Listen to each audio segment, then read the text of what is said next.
지금부터 난공난양 도시재생 함께 사는 골목길 조성 사업에 대해 최종 보고드리도록 하겠습니다. 먼저 이 사업 배경에 대해 설명드리겠습니다. 첫째, 재건축 정비 예정구역 해제 이후 주민교류 및 소통 등 커뮤니티 상실 우려가 있었습니다. 둘째, 관악산 자락 경사지형 자연 발생 주거지로서 협소한 가로, 노후계단, 옹벽 등 보행안전 미흡이 있었습니다. 셋째, 관악산 등산로 및 마을공원 등 생태공간에 대한 안전성 및 인지성 부족이 있었습니다. 화면과 같이 세 가지 부족점에서 계획을 시작하게 되었습니다. 공간적 범위로는 난곡동, 난곡로 일원으로 보시면 될 것 같습니다. 규모 면적은 약 3km입니다. 다음은 과업 추진 일정입니다. 화면을 보시면 사업을 2020년 7월 초에 착수를 시작했고 3개월 정도 기초조사 및 계획 수립 과정을 거쳤습니다. 2개월 동안 실시 설계를 화면과 같은 상태로 진행하였습니다. 다음은 추진경위입니다. 매달 함께 사는 골목길 조성사업 사업추진협의회 회의를 통해 사업을 점진적으로 발전시켰습니다. 사업추진협의회에는 구청과 주민협의체, 도시재생지원센터, 이해 당사자 주민과 용역회사 엠플래닝 건축사 사무소가 참여했습니다. 그리고 도시재생센터와 협의를 통해 적정 사업 척도를 지속적으로 진행하였습니다. 다음은 대상지 현황에 대해서 간략히 먼저 설명드리도록 하겠습니다. 우선 도로사업으로서 가로별로 유형 활동을 분류하였습니다. 지도 빨간색 A 구간은 대상지 사업 초입으로서 보차 통행이 많고 혼잡하여 보행 안전을 위협하는 상업 밀집가로입니다. 지도 노란색 B 구간은 합실 고개 구간으로서 초등학생들의 주 등하굣길이며 경사가 심하고 보행이 위험한 도로입니다. 지도 파란색 C 구간은 생활촌 내부 도로로서 상업과 주거가 혼재하고 경사로 및 좁은 계단 등이 산재를 하고 있는 지역입니다. 그리고 앞서 말씀드린 현황들을 가지고 골목길을 걸으며 마주하는 공간에서 소통하는 즐거운 난곡로 만들기 라는 컨셉으로 사업을 추진했습니다. 유형별 가로 현황을 토대로 마련한 전략들입니다. A 구간은 보행로 조성 및 도로 디자인을 통한 걸을맛 나는 난곡로, B 구간은 합실고개 경사로 정비를 통한 오를맛 나는 난곡로, C 구간은 생활 거점을 연계한 마을 이음길 조성을 테마로 한 머물맛 나는 난곡로, 이렇게 전략을 설정했고 총 15가지 사업들이 지금 계획되었습니다. 그럼 각 구간별 중요 사업을 우선 말씀드리겠습니다.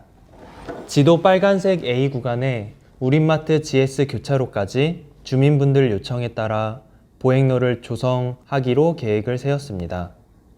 이곳이 우린마트 조업 차량들이 하루 종일 조업을 하며 차를 대고 또 마트를 이용하시는 주민분들도 불법 주차를 계속 하고 있기 때문에 보행 환경이 상당히 열악한 지역으로서 보행로가 있었으면 좋겠다라는 의견이 있어 보행로를 조성할 예정입니다. 전체적으로 마을의 밝은 디자인을 위해서 도로 디자인 사업도 진행할 예정입니다. 지도 노란색 B 구간은 교차로 구간이 있는데 그 구간에 스마트 교차로 시스템을 설치 진행할 예정입니다. C 구간에 대해서는 난곡로 26 락길 양쪽에 골목길 쉼터를 조성하고 주민 참여형 공공 디자인 프로그램으로 나눔 벽역이라는 디자인 사업을 진행할 예정입니다. 자세한 사항은 뒤쪽에서 계속 설명드리도록 하겠습니다. 먼저 걸을맛 나는 난곡로 A 구간입니다. 지도 파란색 부분 경로당 진입 부분을 봐주세요. 이곳이 주차장과 보행 공간이 혼재하는 공간으로서 어르신들이 진입하기에 안전 문제가 있는 부분입니다. 그래서 보차 분리를 통한 보행로 개선을 계획했었습니다. 지도 아래 사진을 봐주세요. 나누중 후문 쪽에 관악산을 올라가는 등산로 진입 부분이 있습니다. 이 부분도 폐쇄적인 골목길로서 등산로 인지성이 부족한 상황입니다. 이런 부분들에 경사로 노면 정비를 하고 계단을 설치하여 안전히 등산로에 진입할 수 있도록 계획안을 마련했습니다. 그리고 오른쪽 지표를 보시면 도로 계획에 관해서 가장 이슈였던 우린마트에서 무궁화 어린이 공원까지 보행로 조성 관련해서는 실질적인 이해 당사자인 해당 구간 상인들을 대상으로 설문조사를 진행했습니다. 해당 구간 1층 입주 상인 총 39개소를 대상으로 설문 진행한 결과 한 분을 제외하고는 대부분이 찬성이라고 말씀해 주셨습니다. 보행로를 설치하는 방향 또한 형평성을 고려했을 때 여력이 된다면 양쪽으로 설치를 했으면 좋겠다라고 말씀해 주셨습니다. 이 설문 결과를 바탕으로 해당 구간별 골목 계획을 세웠습니다. 다음으로 넘어가겠습니다. 1번 월드마트에서 난곡동 성당 구간입니다. 지금 기존 도로 폭 현황이 9m 이상을 넘어서는 구간이 많습니다. 이 부분은 양쪽으로 보행단차 없는 보행로를 조성하는 걸로 계획했습니다. 2번 난곡동 성당에서 교차로 부분입니다. 9m 이하 폭으로 현황이 나와 있어 한쪽으로만 보행로를 설정할 수밖에 없었습니다. 그래서 양쪽 다음에 가장 많은 설문은 한쪽 면을 한다면 북측, 즉 성당 쪽으로 보행로를 조성했으면 좋겠다고 말씀해 주셨습니다. 주민 의견을 반영하여 한쪽으로 보행로를 조성하였습니다. 그리고 나머지 3번, 4번, 5번 구간도 차량 속도 저감 디자인을 통해서 안전한 거리를 조성하자는 테마 아래 화면과 같이 디자인 작업들을 진행해서 도로 계획을 하고 있는 상태입니다. 다음은 오를만 나는 난곡로 B 구간입니다. 화면의 사거리 교차로를 봐주십시오. 여기가 일반 평지가 아니라 경사지 중 교차로 부분이라 위험성이 있습니다. 최근엔 공사 차량들도 많이 왔다 갔다 거리고 있습니다. 그래서 스마트 교차로 관리 시스템 구축을 통해 보행자와 차량의 충돌을 방지하고 보행 약자의 안전사고를 예방하고자 합니다. 화면 오른쪽 상단을 보시면 말하는 전광판, 과속 경고 전광판, 주차 관리 등 아이템들이 있습니다. 화면 오른쪽 하단을 보시면 쑥고개를 넘어가는 부분에 대해서 합실고개를 넘어서부터는 초등학교, 중학교들이 많이 있다 보니 어린이 보호구역으로 정해져 있습니다. 그래서 추가적으로 보행도로를 확보하고 울타리들이 끊어져 있는 부분들을 설치하는 것으로 예정되어 있습니다. 화면 왼쪽 하단을 보시면 무궁화 어린이 공원 주변에는 지금 지속적으로 쓰레기 불법 투기 단속이 들어가고 있습니다.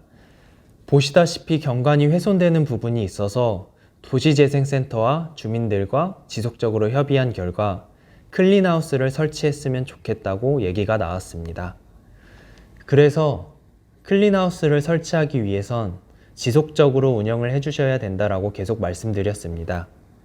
이 부분에 대한 단계별 계획으로 1단계는 공공근로를 신청을 해서 주 5일제로 2명이 상주하고 주변을 관리하고 쓰레기 불법 투기하면 안 된다는 대응 방안을 홍보할 예정입니다. 2단계로는 도시재생센터와 주민협의체가 협력하여 공공근로가 하던 역할을 주민들이 직접 하는 사업이 될 수 있도록 최대한 노력하겠습니다. 다음은 머물만 나는 난곡로 C 구간입니다. 화면 오른쪽 상단 사진과 왼쪽 상단에 있는 지도 갈색 부분이 노후 계단입니다. 이 부분들을 정비하여 모두가 이용 가능한 유니버셜 계단으로 조성 예정입니다. 그 이유는 코로나 상황이기도 하고 어떤 행사는 아니지만 주민회의를 했을 때 야외 공간을 많이 활용해 봐야 하기 때문에 마을 마당이라든지 공원이라든지 인위적으로라도 어울림 계단을 만들어 코로나에 대비할 수 있는 커뮤니티 공간이라고 생각하시면 될 것 같습니다. 그리고 화면 왼쪽 하단 그림과 왼쪽 상단 지도의 노란색 네모를 보시면 난곡로 26 락길인데 하단부에 옹벽이 있습니다. 이 옹벽은 기존 주민분들이 녹화 공모 사업을 통해 지속적으로 진행하고 있는데 이런 녹화 사업을 이어받아 옹벽 녹화를 시스템적으로 마련할 예정입니다. 추가적으로 이 부분이 지금도 조명이 부족하다라는 민원이 있어 LED 조명이나 브릿지 공간의 밝은 테마 공간으로 계획을 했었습니다. 아래 사진을 보시면 고즈넉한 분위기의 옹벽이지만 밤에 어둡습니다. 그래서 재생 활성화 사업에서 난공문화 활성화 지원 사업을 진행하고 있는데 지역의 역사적 아카이브라든지 또는 컨텐츠들을 전시하거나 홍보할 수 있도록 시각 디자인 표현의 장으로 기반 시설을 마련할 예정입니다.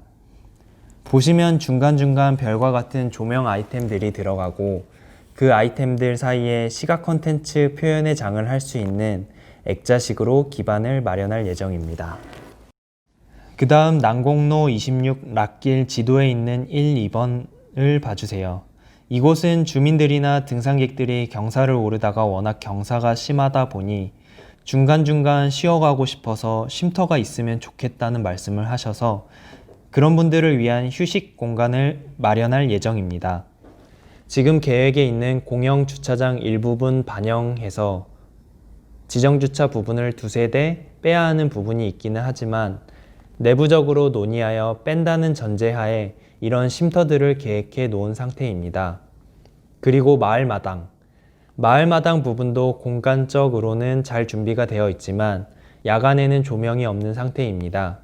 그래서 이 부분도 옹벽 조명으로 방향 조정을 하고 보강한 부분의 목재로 디자인을 한 후 LED 조명으로 야간에도 테마가 있는 공간으로 설계를 했습니다.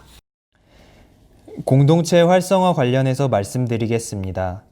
코로나 와중에도 주민분들이 의지를 가지고 참여해 주신 부분이었는데 옹벽길 구간에 화면과 같은 유휴 공간이 있습니다. 이 부분은 지역 아티스트와 주민들이 연계하여 전시한 작품입니다. 실제로 같이 살고 있는 공간이지만 마주하면 서로 얼굴도 모르고 마주하는 시간대도 다릅니다. 퇴근 시간이나 출근 시간도 다르고 시간의 간격을 줄일 수는 없습니다. 이 부분을 개선하기 위해 이 공간의 주민들이 본인들이 표현하고자 하는 작품을 직접적으로 그렸습니다. 그린 것들을 최종적으로 아티스트들이 아크릴 판화로 재생산해서 유휴 공간에 붙이는 작업을 하였습니다. 그리고 하단부에 조그만 쉼터를 조성하여 코로나가 조금 지나간 뒤에 주민들이 모여서 얘기를 할 수 있는 공간이 되기를 기대하며 제작하였습니다. 이 부분은 주민 참여형 프로젝트로 봐주시면 합니다. 마지막으로 사업비 관련해서 2021년은 22억 5천, 2022년은 6억에 맞게 사업 계획을 작성 중입니다. 이 사업은 21년 용역 발주가 되어 업체가 정해지면 21년 봄부터 시공사업에 들어가게 될 것입니다. 공사로 인해 보행 불편이나 소음이 있겠지만 미래에 멋지고 좋은 난곡을 위해 배려와 이해를 부탁드립니다. 그리고 이후에 공사 과정을 정기적으로 공유드리겠습니다. 이상입니다. 감사합니다.